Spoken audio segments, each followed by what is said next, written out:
শমশানের উদ্দেশ্যে দাদুর বাড়ি থেকে বেরিয়ে পড়ল তারা দুজন, শুভ আর জয়। চারদিকে গভীর রাত নেমে এসেছে, মেঘ ঘনিয়ে আছে, বজ্র যেন দম নিয়ে চুপ করে আছে বিস্ফোরণের অপেক্ষায়।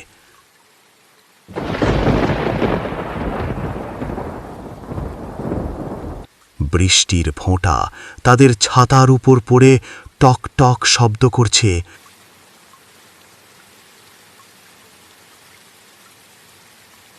আর রাস্তা একেবারে শুনশান।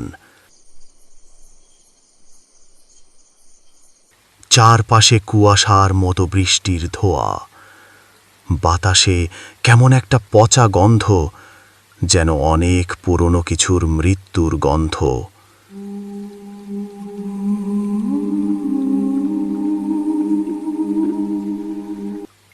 তারা হাঁটছে ধীরে ধীরে, পায়ের নিচে কাদা চটচট করছে।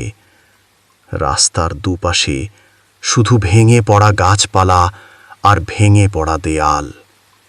হঠাৎ সেই নিস্তব্ধতা ছিঁড়ে দূর থেকে এক নারীর বুক ফাটা কান্না শোনা যায়।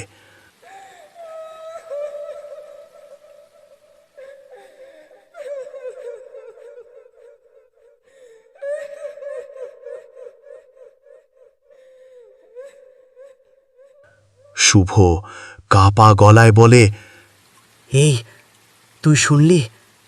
কেউ কাঁদছে, খুব করুণভাবে কাঁদছে। জয় চোখ বড় হয়ে গিয়ে বলে, না, আমি কিছু শুনিনি। আর দাঁড়ালে চলবে না, এক্ষুনি পৌঁছাতে হবে। আরও কয়েক পা এগোতেই হঠাৎ পাশের গাছের আড়াল থেকে ভেসে আসে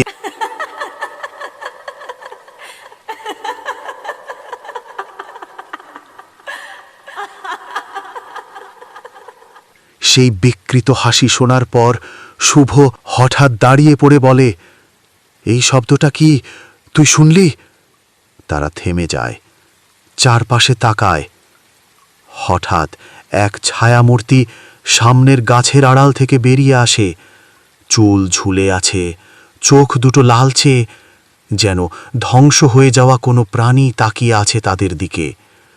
হাতটা গাছের গায়ে বসিয়ে একটু এগিয়ে আসে, তারপর হঠাৎ করেই মিলিয়ে যায়, যেন কুয়াশার মধ্যে গলে গেল।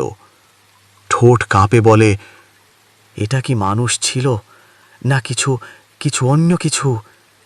তারা আর কথা না বাড়িয়ে দ্রুত পা ফেলে এগিয়ে যায়। চারপাশের কুয়াশা আরও ঘন হয়ে এসেছে। শীতল বাতাসে যেন কেউ পেছনে দাঁড়িয়ে নিঃশ্বাস ফেলছে তাদের ঘাড়ের ওপর। অবশেষে তারা পৌঁছায় সেই শ্মশানে। শ্মশানের মূল ফটকটা খোলা, ভেতরে একটা পুরনো বট গাছ, আর তার পাশে আধপোড়া এক চিতা ধু ধু করে জ্বলছে।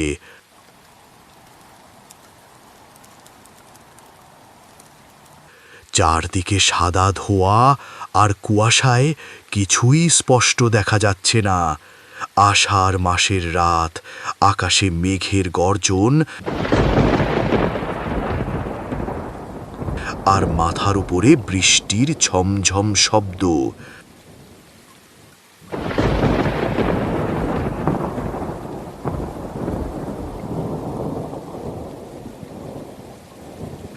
রাত তখন প্রায় 1:30। সব রাস্তাঘাট ফাঁকা, কেবল তারা দুজন, শুভ আর জয়, পায়ে পায়ে পৌঁছালো পুরনো শ্মশান ঘাটে। শুভ ঘাড় ঘুরিয়ে চারপাশ দেখে বলল, এখানে তো কাক পক্ষীও নেই ভাই, সবাই তো এখান থেকে চলে গেছে। সব গাছগুলা দেখছিস, পতঙ্গের মতো নড়ছে হাওয়ায়। জয় নিঃশ্বাস ফেলে বলল, এমন বৃষ্টির রাতে কেই বা থাকবে এখানে? সবাই তো মনে হয় শেষকৃত্য করে চলে গেছে। তাও তুই বুঝলি না, কাকার শেষ যাত্রা, শেষবার দেখা না করলে সারা জীবন পাপ লাগবে। শুভ সতর্ক গলায় বলল, দেখ ওই চিতার দিকে, চিতা তো এখনো জ্বলছে। জয় বড় করে বলল, হ্যাঁ রে, কিন্তু লোকজন বৃষ্টির জন্য মনে হয় যারা চিতা জ্বালিয়েছে তারা চলে গেছে। শুভ সাহস করে চিতার কাছে এগিয়ে যায়, বলল, এই চিতাটা তো ঠিক কাকার শরীরটাই। জয় ভয়ে ফিসফিস করে বলল, আরে চিতার ভেতর থেকে কিছু যেন নড়ছে। চিতার মাঝে কিছু একটা দুলছে। আগুনের আলোয় একটা আধ পোড়া মুখ ধীরে ধীরে ওপরে উঠছে। চিতার ভেতর থেকে ধীরে ধীরে বসে পড়ল সেই লাশ। মুখ আগুনে পুড়ে ঝলসে গেছে, চামড়া ঝুলে পড়ছে, চোখ দুটো ফাঁকা আর মুখে একটা বিকৃত হাসি। লাশটা হঠাৎ করে কথা বলে উঠল, তুমি এত কষ্ট করে এসেছো শেষবার দেখতে, তাই না? জয় জোরে চেঁচিয়ে বলল, কাকা, তুমি কথা বলছো কিভাবে? তুমি তো মরেই গেছো। ভিডিওটি দেখার জন্য ধন্যবাদ। এই গল্পের পরবর্তী অংশ দেখতে চাইলে আমাদের চ্যানেলটি অবশ্যই সাবস্ক্রাইব করুন এবং পাশে থাকা বেল আইকনটি প্রেস করুন। ভিডিওটি কিন্তু লাইক দিতে ভুলবেন না। আর পরবর্তীতে আপনারা কী ধরনের গল্প দেখতে চান অবশ্যই কমেন্টে জানিয়ে দেবেন। ধন্যবাদ। Ghost tune speedy.